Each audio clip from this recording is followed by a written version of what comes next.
I'm Ed Hicks, and this is some paintings I've been doing in Nuart Festival in Aberdeen. It's the first one of two. So tell us about the paintings that you've done here at Nuart. How would you describe them? Well, the first one, which we're standing in front of, is based on the Sublime landscapes, which are kind of mid-Gothic period, about mid-1800s. A lot of stuff from John Martin, Turner, all those guys. I was a character painter for a long time. I ended up, because when you get a graffiti wall, it's like character letterpiece, and maybe someone does a background at the end, maybe. And I got bored of doing letterpieces. I got bored of doing characters, so I thought I'll just do backgrounds, and the backgrounds became the foregrounds. And then it was like, oh, but you got to make the backgrounds really pop. You got to make them really stand up against all the graph around you. And so. And like, okay, drama. What's the maximum drama? Dawn, dusk. I ended up in looking at all this work from the 1800s. These ideas of the grand, fucking Gesamtkunstwerk of all the timpanis going and vaguely theological, big, but just big romanticists. What's the way to fight against postmodern irony? It seemed like romanticism. So currently, we've got this, which is something similar to, I guess it's a bit like the Highlands, but entirely self, I designed it myself, but it's covered in text, which is the new thing, very new thing. And I did notice that, because I've noticed that you've this move into, well, I've known about your move into the Sublime-inspired, big, immersive landscapes for some time, actually. Yeah, that's what I wanted to ask you, because this is different, because you're applying this text layer over it, which seems like a very modern contemporary layer over what could be, something that if you took away the text, somebody might think, oh, it's actually just a beautiful landscape. Yeah, this is it. Because the theme of the festival was poetry in the streets, there was the impetus to involve text at some point. I've always been a bit. I haven't turned to text before, really. Occasionally little tiny bits, but it always seemed too immediate. It's like you read it and then that's that. It's like, where's the ambiguity? Where's the mystery? It seemed to come too late in the viewing process. And so much text stuff is like singular, very kind of stripped back, and just like either a proclamation or it's not usually that complex, but so I did want to have text all over the thing. But what I ended up thinking about was Panpsychism, which is so this piece is called Anima Mundi, and we got to strip it down. Okay, there's Anima Mundi comes from Hylozoism. Hylozoism is the idea that the world is God, or the universe is God, and we are not talking to it, but by means of it. So everything is the one spirit. Then you get like deism, which is like Shinto Buddhism and all kind of like old shamanic faiths. When there's like some rocks are alive, not all of them, but some are. The spirit of the tree, the spirit of the land. It's ensouled in deism. But then third one being Panpsychism, which is the idea that at all levels of all kind of levels of resolution of the physical world, there is consciousness, there's awareness. This is something that's been tapped into a lot in neuroscience when trying to study the hard problem of consciousness. Weirdly, when you really when so many neuroscientists like working out like what happens in the mind which doesn't happen in the brain, and it gets more and more complicated. And the idea that we could try to understand what the brain is like nonsense, really, because it's such a failed instrument in of itself. I mean, this can't really understand that, let alone itself. It's just been madness. But the further they go into this, it's like, no, you have to kind of accept at some point that there is a kind of awareness at all levels. Somehow, matter is experiencing itself, and so this is a kind of a net result of that. So all through the piece, you get bits of very aleatoric kind of text which are all turning up, and it seems like all the elements within the actual world are thinking to itself and having little thoughts. Sometimes it seems quite sloganeering, or sometimes it's short poetic pieces. but because of this, like little internal monologues of the trees, the rocks, the sky, the clouds, it shouldn't be too obvious in the piece, because I mean, how could you understand the awareness of a piece of stone? You know, like, I can't remember if it was Descartes or whatever it is who talked about, like, how could we possibly understand what it'd be like to be a bat, to understand echolocation? So the idea that we can understand matter is even more mad. So yeah, the whole piece is thinking, and to me it would seem like you would now have to have a I-thou relationship with the natural world. It's not I-it. When you recognise that there is consciousness, that there is some kind of consciousness within other things, now you're involved with the being. It's not just inert matter. So there's a sort of organic nature to this piece, then. That's what I'm picking up from that. So you mentioned just now, you know, that the whole piece is thinking, and I love that concept of the fact that you got this sublime sort of inspired painting, and then you've got all these thoughts, which when you look at them, they appear quite random. I mean, I'm just looking up now. Yes, I said yes. Crow song, eating up, sleepy. The last time I saw you, scattered, mirror face, damp. All these random, all these bits, observations just coming into the piece, and I'm trying to think, can I even explain that? I just need to accept that is just what it is. Yeah, it should feel like going through a radio and just getting little bits of text and little bits of text and little bits of dialogue and things. The static, turn it round and see what you come up. Between the static, tuning in to whatever's around to you, the psyche and to the psyche of the world. And you've got another piece as well, and it's a bit more tricky to see this one. It's by dual carriageway. So tell us about this one. It's a slightly different piece. The other piece. It's great that I've got to do two, because this one can be classically me, which means there's room to once the ego's paid off, and given its dues and put in the corner, I could go and do something else, which ended up being this one called the Murals. It was a wall that had lots of different panels in it, lots of different panels of it, and because of that, one was able to make a gallery. There was too many ideas for one thing, for one image, so I had to break it up.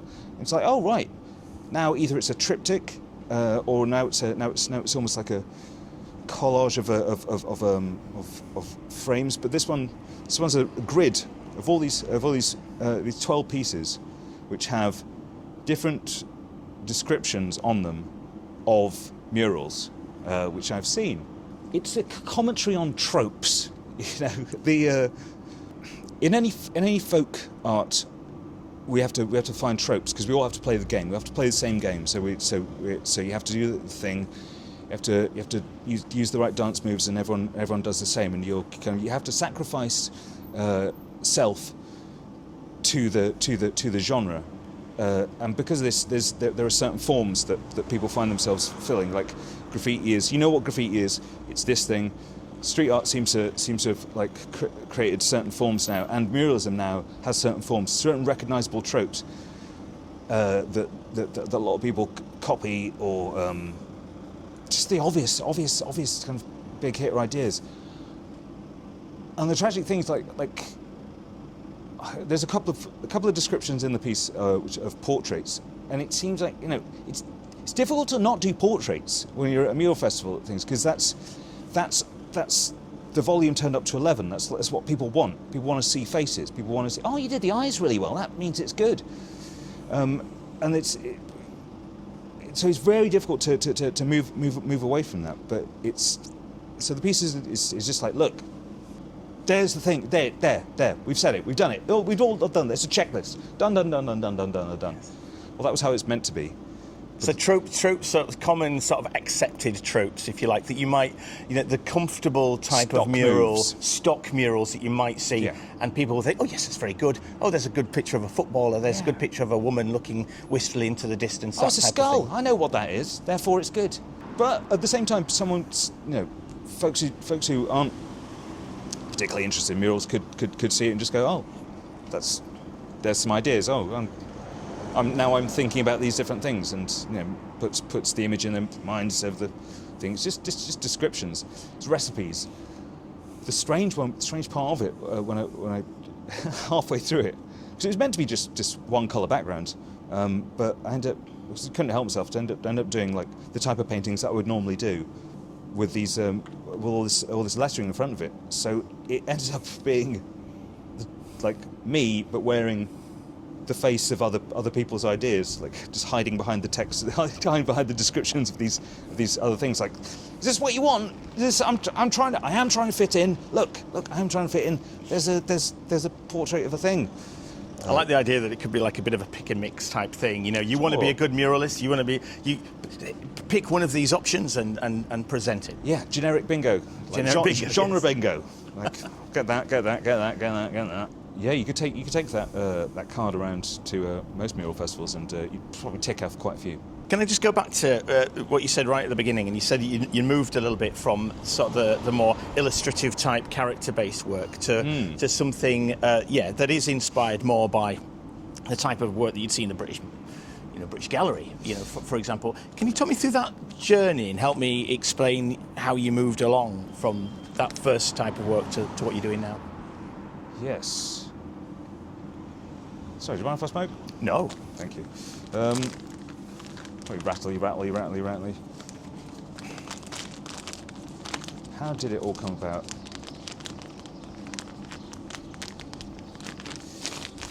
Well, I'd done it, you know. I'd seen so many folks just doing the same thing again, which I understand, because it's part of, the whole thing of graffiti is you have to be recognisable, and it's like, now I've got this one style, I'll just do that forever.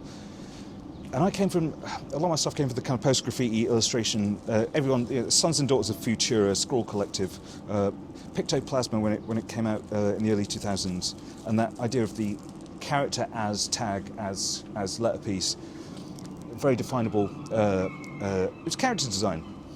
And it got really, it was really exciting, and there was a real big thing. But after a while, it's like, well, I would never call it art. I've never called myself an artist, because I was like, well, it's kind of illustration, but it's illustration without a story. It's illustration that doesn't go anywhere. It's like it's a car without any wheels, you know.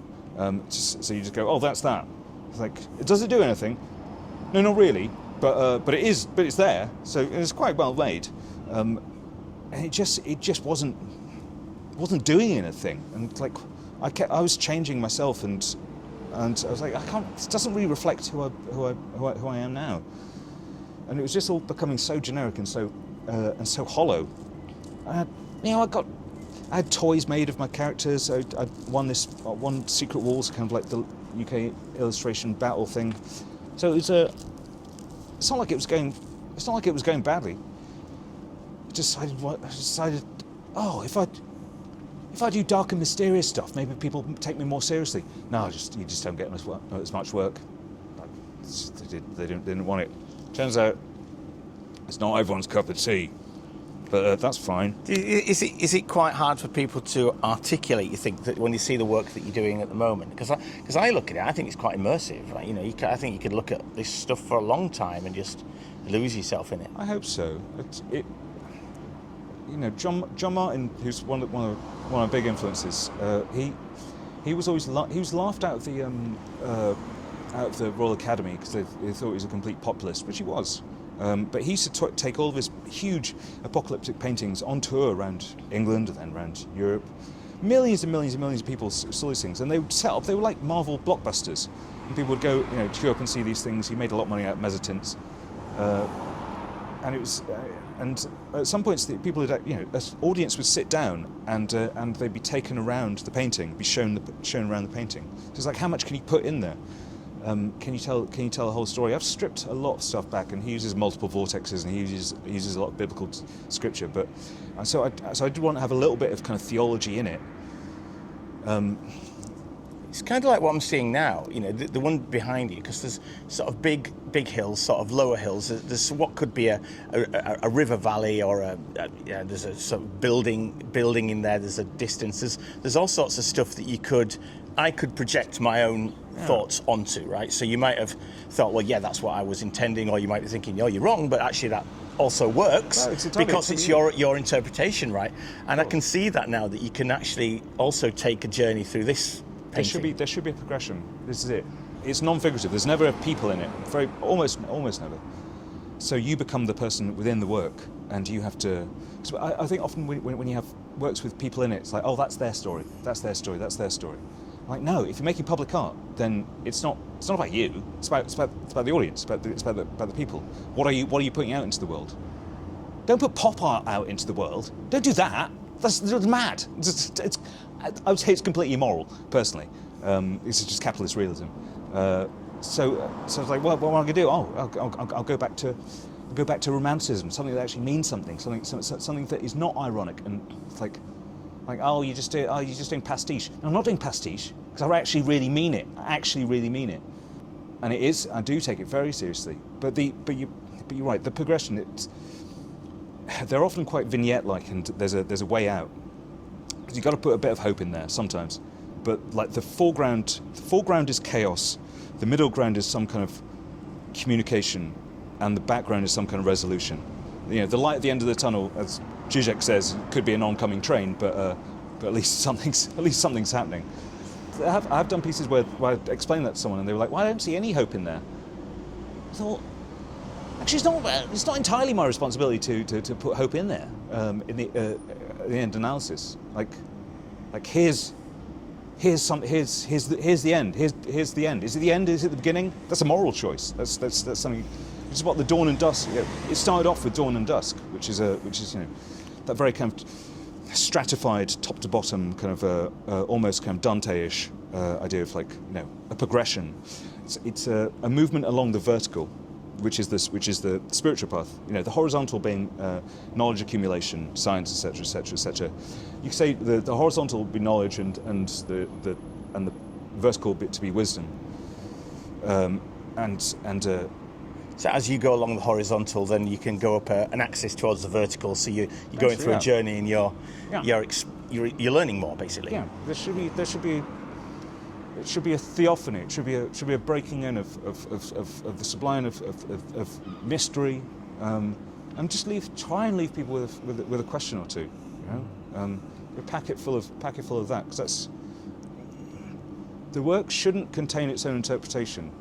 There should be room to move, because otherwise it's just didactic. It's just like you're giving people too much. I just wanted to ask you about your process and what you like when you're painting a wall like this, because you're an expressive artist yourself, and these are expressive works. Yeah. So when you're painting them, is this just full of energy just going into that piece, or is there any sort of plan at all, or are you just thinking, there I go? When I'm allowed to, it's very interpretive. There's not too much planning. There'll be a very, very loose sketch, just composition, just basic composition. But because of the process, the actual physicality of the world that you're building goes dark to light. It's like the whole thing is in a very dark room, and you're slowly turning the light up. You're slowly so forms suddenly describe themselves and go like, oh, that's that. And I'll step away and go like, oh, wait a minute, okay, so that's that, and that goes into there, and that goes there, and it feels like Genesis. It feels like you're building this world as you go, and yeah, there's a lot of chance and random actions within the process, but there's a direction. There's the way you read it from dark to light is actually the same way it's painted, and the same way it kind of forms by allowing light to define everything. This is a weird thing when a few people have gone, oh, your work's really dark. It's like it's actually concerned exclusively with light. It's quite the opposite. It's just there should be horror and beauty, because both of those things have an element of each in each. The truly beautiful is terrifying. It's that's why. Well, physiologically, when you hear a great piece of music and then you get chills on the back of your neck and the heart rate increases and stuff like that, that's the fear response, isn't it? I mean, that's the brain doesn't really have a way of understanding awe, So it just kicks it down the amygdala and goes like, okay, physiologically, there you go, there's the fear response. So it's like great art, great music becomes like a meta predator. It becomes, the great aria, peaks and you feel that thing. That's like, that could tear your throat out. That's some great unknown beast, approaching you. This is why the beauty and the horror, it's utterly linked. It's a dichotomy, isn't it? It's two sides of the same coin. You mentioned just briefly earlier, putting this into public space, and as soon as you step away, this is going to have a life of its own. Both the murals that you've painted in Aberdeen, and also indeed the murals that you've painted out elsewhere. Sure. What do you hope people? Do you have any hopes about how people might engage with them, or what do you hope about their life after you've gone? Oh God, I don't know. What do you hope for your work? Just that.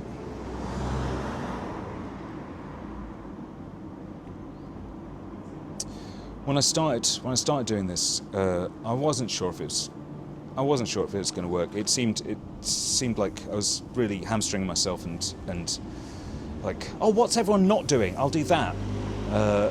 Like, oh no, again, I've entered into a thing and decided I don't fit in, and so just alienated myself yet again. And yet, one of the first big ones I did was a piece similar to a John Martin thing, the first one I'd done, and I got an email from this woman who said, I wept in front of that. It really touched me because it's for 4 pieces, and it really went dark to light, and the light only came through at the very, very end, and it was like, and yet, it's like it's going to be terrible, and it's going to be terrible, and it's going to be terrible, and yet there's a chance at the end, and just knowing that like, if there's one person, there might be more. It might. It's a more realistic look at things, and I don't know. Just a bit of hope. It's needed. Thanks, Ed. It's fine. Thank you. All right.